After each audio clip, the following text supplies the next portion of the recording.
అసలు sugar fasting అంటే ఒకప్పుడు 110 చెప్పారు, ఇప్పుడు 100 చెప్తున్నారు. కానీ 1999లో ఫాస్టింగ్ షుగర్ లెవెల్ వచ్చి 160. తర్వాత 2004కి వచ్చేసరికి 140 చేశారు. 2010కి వచ్చేసరికి 120. 2014కి వచ్చేసరికి 100 చేశారు. ఎవరు చేశారు ఇది?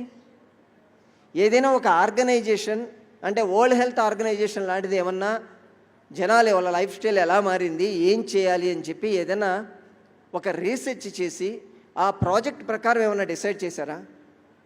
ఎవ్వరూ డిసైడ్ చేయలేదు. కేవలం 4 pharmaceutical companies, old pharmaceutical companies కూర్చొని, ఈ pharma companies, pharma distribution companies వాళ్ళు కూర్చొని వాళ్ళు డిసైడ్ చేస్తారు.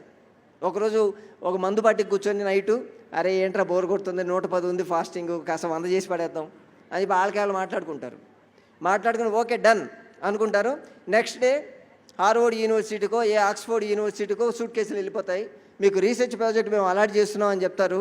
అయిపోద్ది, నెల రోజుల్లో వాళ్ళ రీసెర్చ్ పేపర్ వచ్చేస్తుంది. దాని మీద మళ్ళీ ఒక పెద్ద ఓల్డ్ మ్యాగజైన్స్ ఏదైనా హెల్త్ హెరాల్డ్ లాంటివి వచ్చేస్తాయి. ఇది కనిపెట్టేస్తారు, బాగుందని చెప్పేస్తారు. అలా డిసైడ్ చేసేస్తారు. ఎవరికి వాళ్ళే డిసైడ్ చేయడమే.